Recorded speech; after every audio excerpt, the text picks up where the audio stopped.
E Ele é o Deus Todo-Poderoso, Onipotente, o El Shaddai. Essa palavra Todo-Poderoso, essa palavra El Shaddai, ela tem um peso muito grande, porque o que estamos dizendo é que somente Deus é poder. E ao mesmo tempo, essa palavra El Shaddai, Todo-Poderoso, significa que Ele é completo, Ele é infinito, Ele é um poder absoluto. E é interessante que é esse Deus Todo-Poderoso cuida de você e de mim e te ama. E não tira os olhos de você. Essa é a parte boa do negócio. E eu quero falar um pouquinho hoje exatamente sobre isso.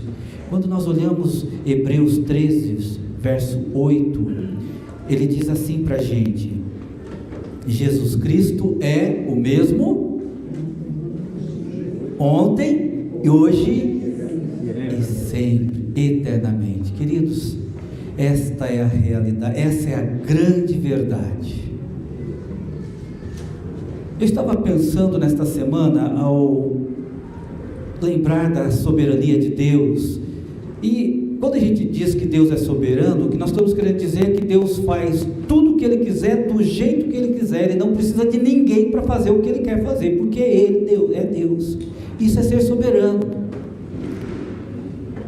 Se você tem um líder, um chefe de Estado, ele pode ter o poder, mas ele não consegue fazer tudo. Ele tem que mandar alguém fazer alguma coisa. Ele tem poder de mandar, mas não de fazer. Ele tem que mandar alguém para fazer. Deus não, Deus é poder, é Ele que faz, Ele não manda ninguém, porque Ele é Deus.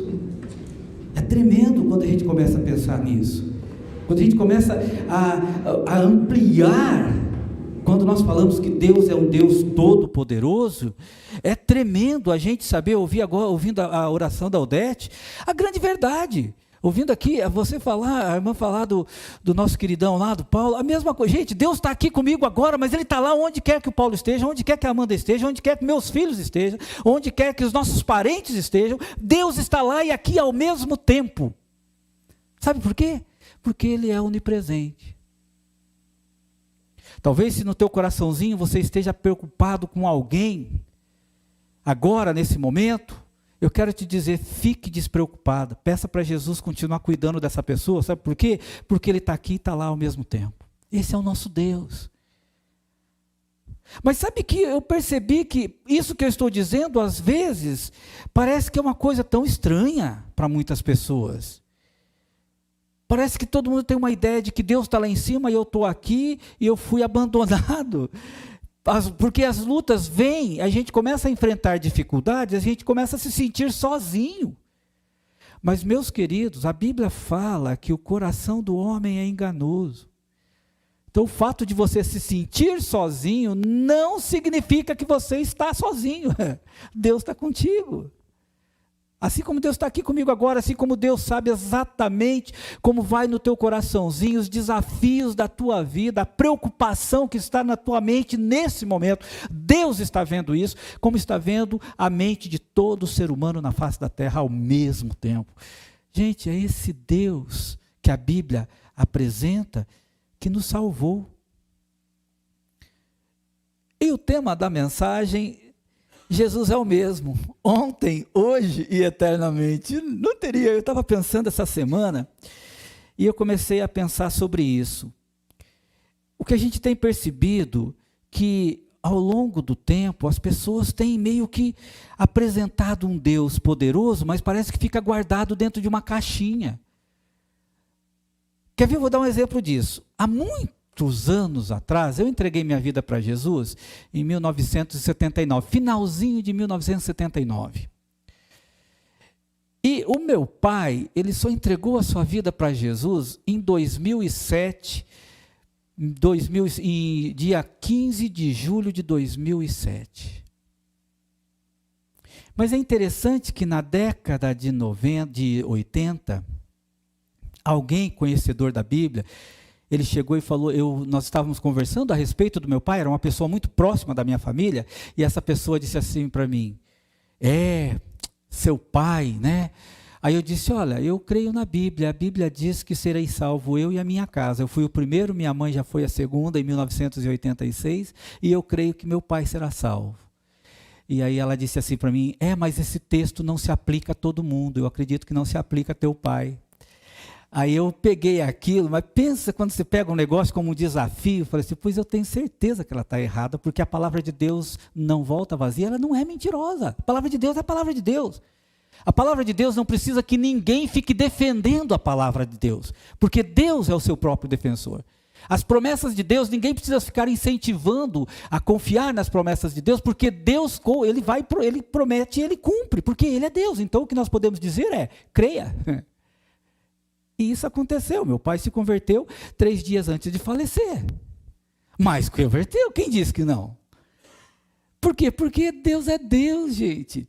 Mas as pessoas, você veja, uma pessoa chega para mim tentando colocar numa caixinha um Deus que transforma a vida, dizendo que isso não se aplicava a meu pai.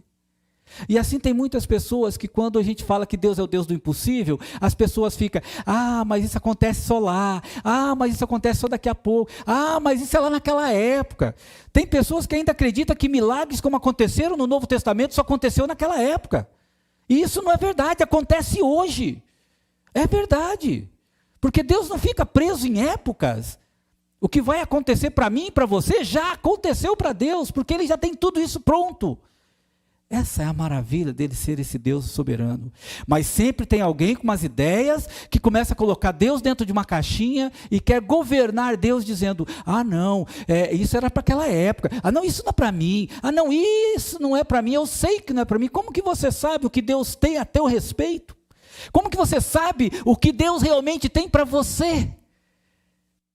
Meus queridos, quando nós olhamos para a palavra de Deus, nós precisamos aceitar o que Deus colocou na sua palavra. Nós conseguimos nos impactar com muitas tragédias no mundo, e às vezes como uma palavra como aquela, todas as coisas contribuem para o bem daqueles que amam a Deus, às vezes não impacta o coração do crente. Mas uma tragédia impacta, a pessoa se chateia, e fica triste, fica abalada. Mas uma palavra como essa, não temas porque eu sou contigo, às vezes não abala um crente, e deveria abalar. Deveria ser verdade mesmo. O que eu tenho que ficar aí me enrolando com medo disso ou daquilo? O meu Deus está comigo, o Todo-Poderoso está comigo. Meus queridos, púlpito não é lugar de palavra motivacional. Púlpito é lugar de palavra que transforma. E esta que eu estou dizendo para vocês é a palavra de Deus que transforma. Muitas coisas não têm acontecido na vida dos cristãos porque eles colocam Deus numa caixinha. E começa a dizer que, não, mas Deus não faz isso, não, mas Deus não faz assim, mas não. Meus queridos, Deus faz do jeito que Ele quer, porque Ele é Deus. Ele é todo poderoso, Jesus faz do jeito que Ele fez no Novo Testamento, faz hoje também. Eu não tenho dúvida nenhuma que se entrasse uma pessoa cega, que hoje poderia voltar a sair andando, sair enxergando. Mas a gente começa a aceitar as filosofias deste mundo, e pessoas que começam a usar não sei o que para lá, grego, hebraico, não sei o que lá, e vai trazendo umas ideias que não tem nada a ver no que está na Bíblia. E a Bíblia, ela é real. A Bíblia, ela é a mesma palavra que fala o mesmo ontem, hoje, eternamente, ela fala isso. Mas às vezes, queridos, nós ficamos presos em grandes lutas na vida da gente, onde nós mesmos nos acorrentamos nas nossas ideologias e jogamos a chave fora. E não ousamos crer que Deus realmente pode abrir o mar vermelho da minha vida. Tem um colega, e a gente se encontra uma vez por mês lá na chácara para a gente estar orando. E quando ele ora por alguém, que ele sabe que tem alguém com dificuldade, ele fala assim, Jesus, do mesmo jeito que o Senhor abriu o mar vermelho aquele dia, o Senhor pode abrir o mar vermelho para ele agora, porque é o Senhor mesmo que vai fazer. Então eu creio, porque o Senhor já fez, o Senhor pode fazer de novo se o Senhor quiser. Então quando nós olhamos para esse texto, eu quero dizer para você o seguinte, a Bíblia apresenta um Deus, o Deus do impossível. Agora, quer ver um exemplo na Bíblia bem interessante, que às vezes ele pode ser histórico e às vezes não? Me acompanha lá em João, capítulo 11, olha que interessante. Às vezes acontece isso na vida da gente também, mas quando a gente olha para João 11, vocês vão lembrar desse episódio, né? A ressurreição de Lázaro, né? E eu vou destacar alguns textos aqui. O que nós temos aqui do 11, do 1 até o 16, é que Lázaro estava doente e Lázaro morre. Alguém informou Jesus. Jesus estava a aproximadamente 3 quilômetros do local onde Lázaro morava. Jesus estava em outro lugar e avisaram: olha, o teu amigo, ele está ruim lá. E Jesus, ok. E Jesus ainda fica mais um tempo fazendo a obra lá. E depois você, bom, agora a gente vai lá na casa de Lázaro. E é o interessante que quando eles vão lá, o versículo 17 diz assim: chegando pois, 11:17, chegando pois Jesus achou que já havia 4 dias que estava na sepultura. Gente, o homem já estava lá 4 dias, o cheiro não deveria ser agradável. Já estava sepultado, o homem morreu, a verdade é essa. E Jesus ele vai até lá por volta dá uma média de 3,5 km. Quando nós olhamos em João 11, versículo 20, ouvindo, pois, Marta, era irmão do defunto, que Jesus vinha, saiu-lhe ao encontro, porém ficou assentada em casa. Disse, pois, Marta a Jesus: Senhor, se tu estivesses aqui, meu irmão não teria morrido. A primeira coisa assim: Jesus, em outras palavras, Jesus, o Senhor chegou atrasado, já viajou dessa, não está mais aqui. Mas aí a gente vê que Jesus diz assim: teu irmão há de ressuscitar. Olha a palavra de Jesus: teu irmão há de ressuscitar. O que Marta fala? Eu sei que há de ressuscitar na ressurreição do último dia. Queridos, ela estava diante de um Deus que ressuscita. E sabe o que isso passa? É que Marta está dizendo assim: não, no último dia ele vai ressuscitar. Ela não entendeu que Jesus disse: não, eu faço isso agora. Muitas vezes, queridos, na vida cristã nós temos isso. Nós estamos diante de um problema e nós protelamos: não, mas eu sei que lá na frente ele pode fazer. Jesus estava dizendo, Marta estava preparada para ver o seu irmão ressuscitar no último dia, mas não estava preparada para aquele momento para dizer: não, ele vai ressuscitar agora, porque o Senhor está dizendo. Nós temos que entender que o nosso Deus faz hoje. E às vezes a gente fica protelando, a gente começa a colocar as coisas desse jeito. Marta acreditava na ressurreição do último dia, mas não acreditava que Deus poderia ressuscitar o seu filho agora. O teu irmão agora, naquele momento. Meus queridos, você pode estar no meio de uma luta e você fica então pensando: meu pai, será que vai dar certo? Será que vai acontecer? Creia no poder de Deus. Nas nossas orações não há dúvida. Então Deus, eu vou orar agora, daqui um mês Deus vai fazer. Nossa preocupação não é tempo, a nossa preocupação é orar. Esse é o trabalho de Deus, é Ele que faz do jeito que Ele quiser. Mas quando a gente tem essa convicção, a gente não para de fazer as coisas para Deus. A gente continua servindo a Deus, fazendo. Isso é uma prova da nossa fé, exercitando. A gente não para no caminho. O que nós observamos em Marta, nesse primeiro momento, é que Marta estava esperando um milagre lá para frente. E Deus quer fazer o milagre aqui. Jesus quis fazer o milagre naquele momento. Então, independente de circunstâncias, época, tempo, o nosso Deus age no tempo dele do jeito que ele quer. Para nós o que é importante é o quê? É saber que ele vai agir. E esperar hoje a bênção. Mas e se não vier hoje? Deus sabe que é melhor para mim. Talvez se ele me der hoje eu não vou saber lidar com isso. Mas muitas vezes a gente parece que a gente tem tanto medo de que não vai dar certo essa oração, que a gente já começa meio que, não, lá para frente, é lá para frente. Às vezes é mais fácil a gente orar por uma pessoa que está com uma dor de cabeça, mas quando se trata, não, dor de cabeça, vem cá que eu vou orar por você agora. Aí chega um camarada assim: rapaz, eu não sei, mas o meu coração está muito fraquinho. Não, então vamos para o médico primeiro. Você não pode orar e depois enviar para o médico do mesmo jeito? Então parece que o nosso Deus consegue fazer coisas fáceis, mas não coisas difíceis. Nosso Deus pode curar uma dor de cabeça, mas se trata de um problema tão sério cardíaco, não, tem que levar direto para o médico. Precisa levar para o médico? Precisa, mas você pode orar antes também, você pode fazer a mesma oração. Ou se não, tem pessoas que parece que coloca Deus dentro de uma caixinha que Deus escolhe como quer fazer. Ou a gente direciona Deus para fazer as coisas. Quer ver um exemplo? Foi chamado, eu falei isso numa quarta-feira. Foi chamado um grupo de oração numa quarta-feira de oração, num culto. E aí tinha uma irmã com problema de câncer e tinha uma outra pessoa com dor, uma dorzinha de dor de cabeça, dor muscular, qualquer coisa assim. Na hora do pedido de oração, pediram oração só pelo câncer. E receitaram uma aspirina de dor, mas agora nem é aspirina mais, o que falam? Torcilax aí? O que põe aí para dor muscular agora? Né? Alguma coisa nesse sentido? Na minha época era cibalena, né? Quando a gente era criança. É longe isso, hein?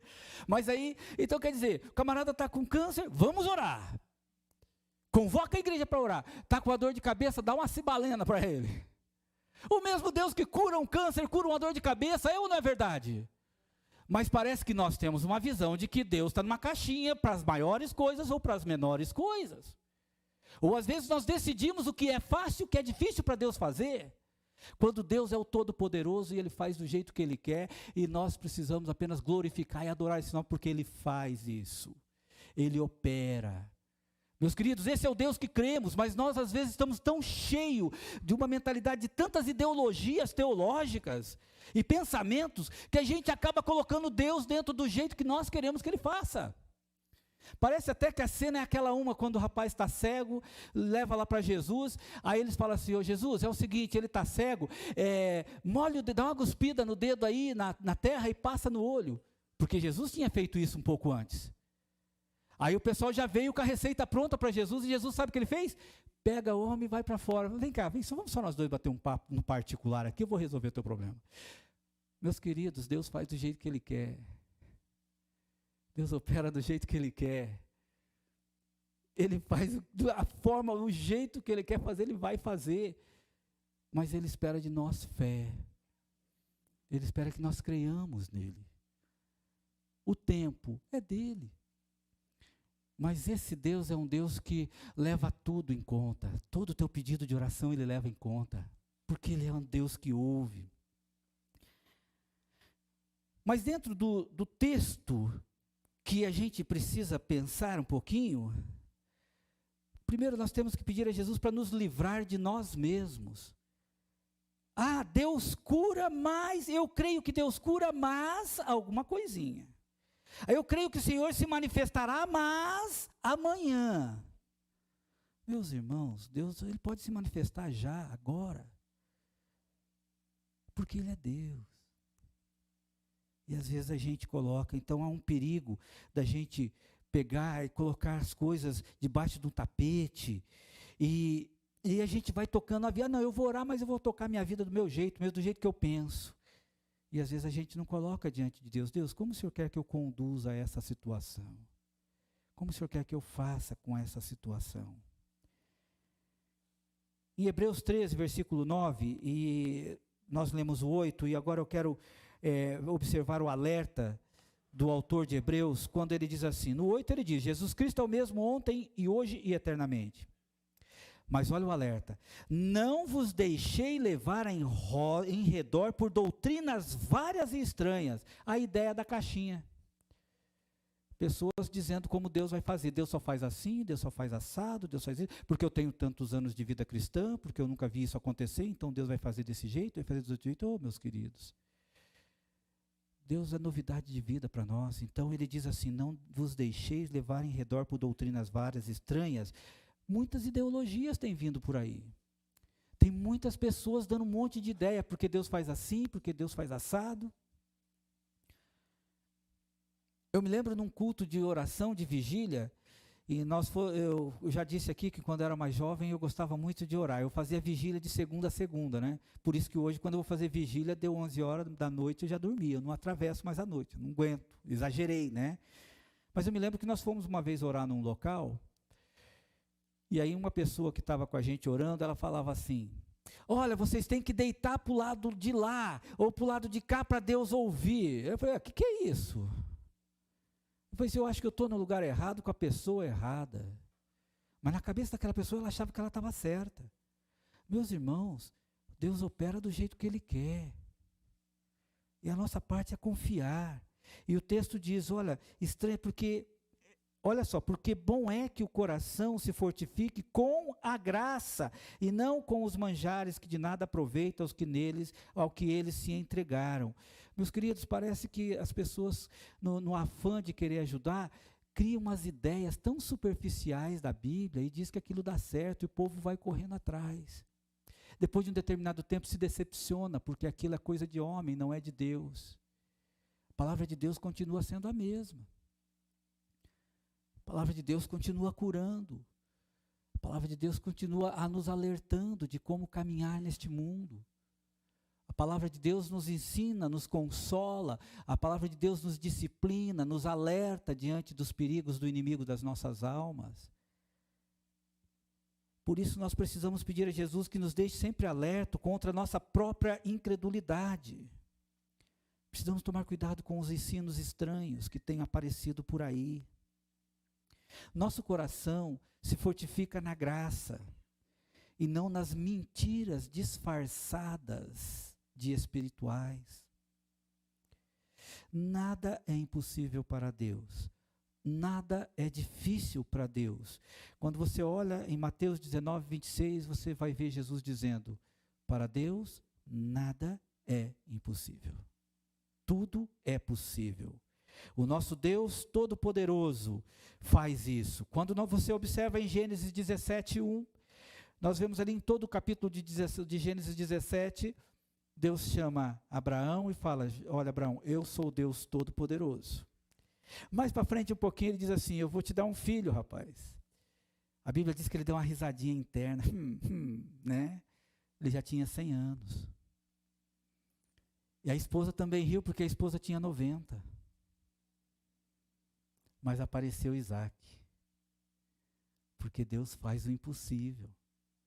Poderia ser impossível naquele momento, para aquele mundo da época, como para nós, talvez hoje também é a mesma coisa. Mas Deus faz. Deus é capaz de fazer tudo, porque Ele tem todo o poder e porque Ele é o poder. Deus tem plenitude de poder, ou seja, Deus é integralmente um poder absoluto e infinito. E a palavra infinito aqui é literal, sem limites. Não há limites para Deus fazer o que Ele quiser fazer neste mundo, na tua vida, nos teus desafios. Não há limites, porque Deus é Deus. E isso conforta a gente. Isso é que nos conforta. Porque diante de tantos desafios, de tantas coisas que parecem ser impossíveis para nós, fogem do nosso controle, nunca fugiram do controle de Deus. A questão aqui é dar um passo de fé e crer. Deus, eu creio que o Senhor faz.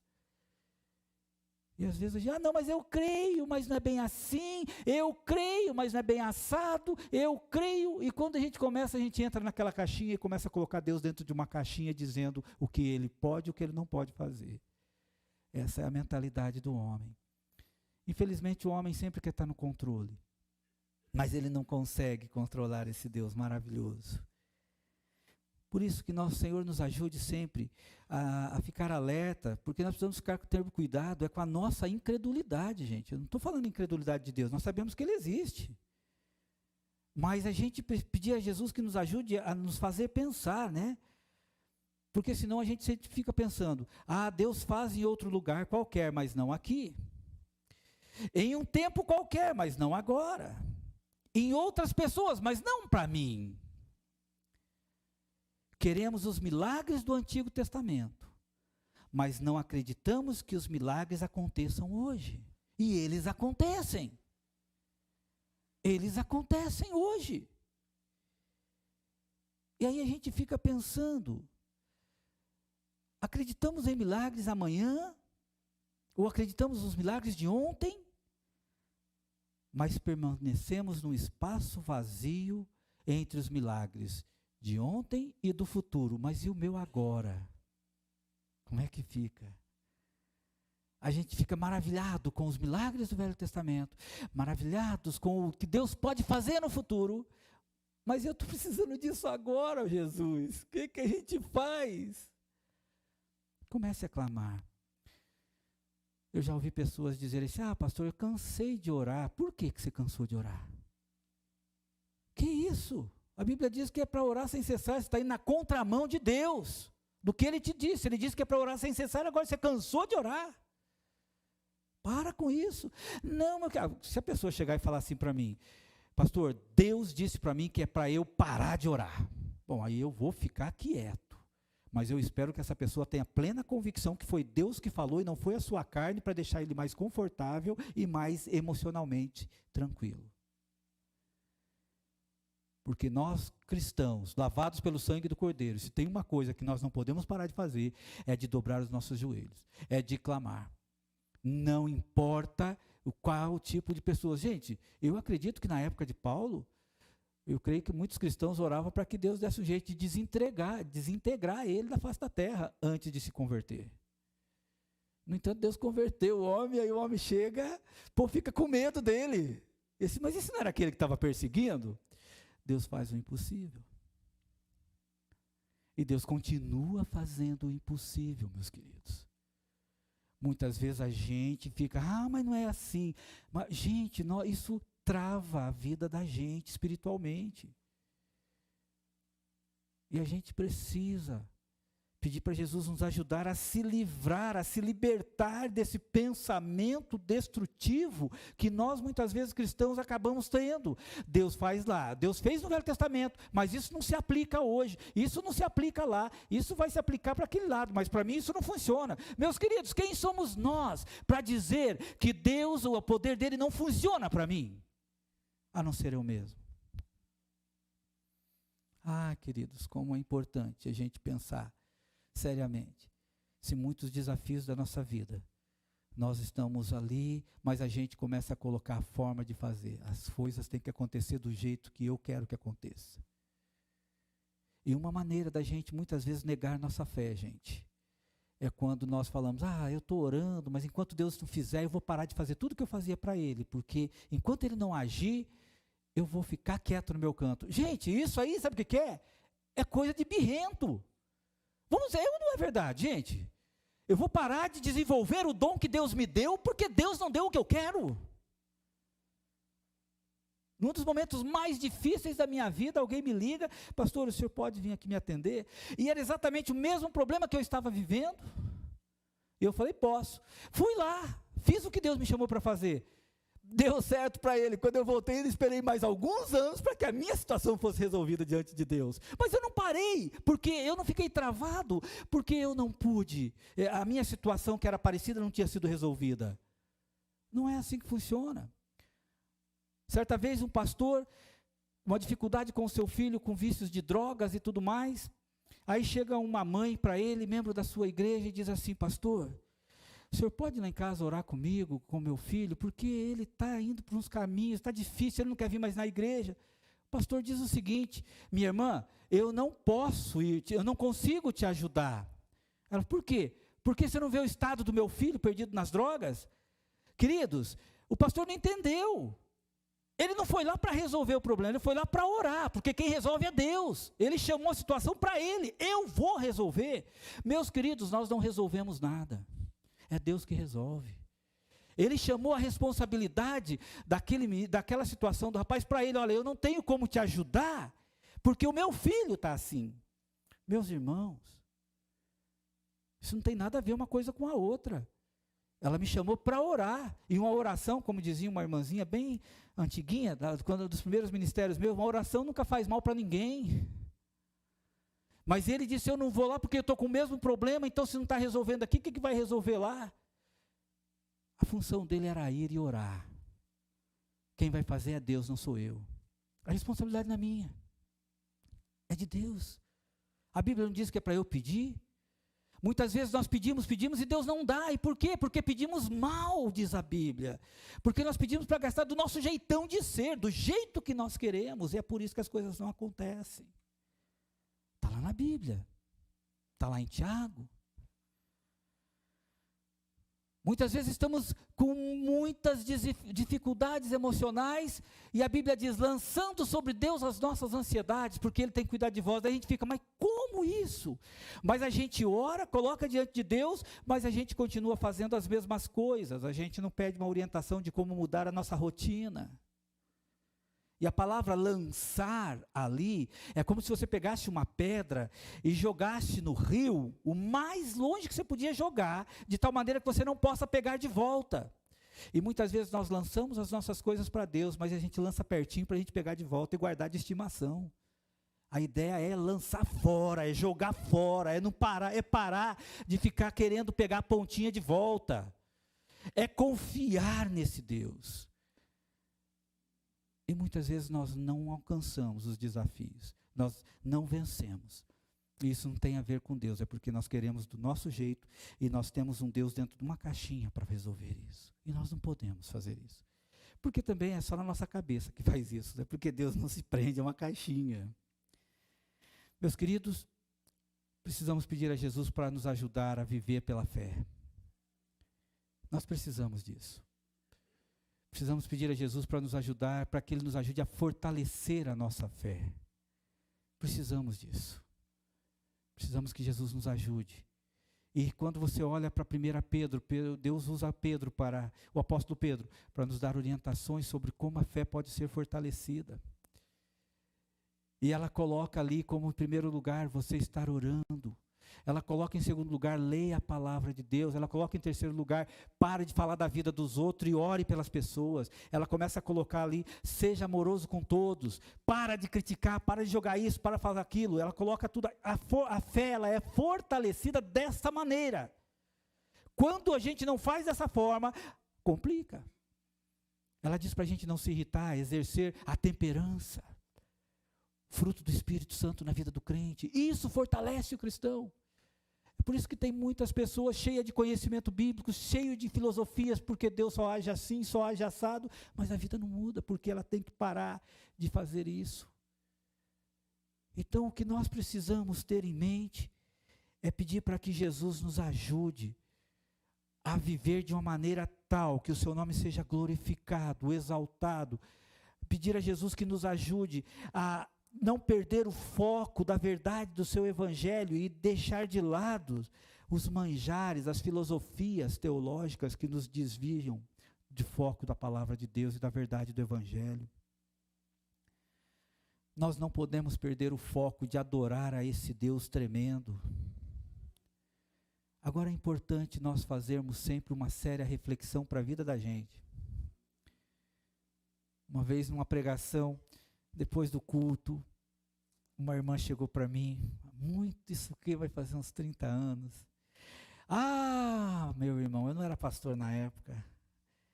Ah, meu irmão, meu marido tinha que estar aqui para ouvir essa mensagem. Eu disse, não, a mensagem foi para você, não foi para o seu marido. Se fosse para o seu marido, tinha que estar aqui, ele também, ele estaria. Foi para você. Ela tinha já tirado foco, ela parou de fazer uma reflexão interna, pessoal. Sabe, queridos, nós precisamos sempre pedir para Jesus nos ajudar a enxergar dentro de nós, para ver se nós estamos tendo alguma coisa. O salmista não faz isso lá no Salmo 139? Ó Deus, olha para dentro de mim, e se há alguma coisa que eu estou fazendo diferente da tua vontade, revela para mim, para eu voltar para o caminho correto. A Bíblia diz isso. Então é importante que nós venhamos a fazer uma séria reflexão. Deus, eu estou pedindo bem. Deus, eu estou colocando o Senhor dentro de uma caixinha?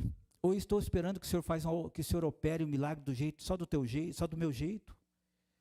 Deus, como eu estou fazendo isso? Queridos, isso é uma reflexão tão simples, mas é tão profunda nas vidas da gente. Em nossas vidas, nós precisamos, Deus, me ajuda a entender isso. Me ajuda a ver de que maneira eu estou fazendo. E eu quero concluir dizendo, queridos, que Deus está disposto a fazer o impossível, tá? Eu não tenho medo de falar isso não, porque não sou eu que tenho que fazer o impossível, é Deus. Então eu falo mesmo, é Deus que faz, não sou eu. Mas existe sim uma importância de nos romper, de nos desvestirmos toda aquela ideologia e dobrar os nossos joelhos e dizer: Deus, por que isso não está mudando na minha vida? O que eu estou fazendo de errado? Pode ser que você não esteja fazendo nada, mas é bom primeiro pensar em você. Deus, o que está acontecendo? Por que isso não muda? Será que eu já abandonei a causa? Já larguei mesmo? E se eu larguei, isso quer dizer que eu deixei de confiar? Ah não, pastor, eu continuo confiando. Se você estivesse confiando, você estava dobrando o teu joelho, você estava agindo, você não tinha parado de fazer a obra, você estava fazendo um monte de coisa para Deus ainda. Você não fica colocando A ou B, crítica nisso ou daquilo, não. Você dobra o teu joelho com humildade e diz: eis-me aqui, Senhor, usa-me a mim. Essa é a verdade do Evangelho. Deus está disposto a fazer o impossível. E, gente, quando nós confiamos nele. Já usei um termo aqui esses dias, quando nós falamos da nossa igreja num outro país, quando perguntavam para mim assim: pastor, como eles são fervorosos, qual é o segredo? E eu disse: o segredo é que eles só têm Jesus. Mas eu também só tenho Jesus. Você tem Jesus, você tem energia, tem água potável, você tem carro, você tem combustível, você tem roupa, você tem shopping, você tem um monte de coisa aqui, e você divide todo o teu tempo, e às vezes sobra muito pouco para Deus.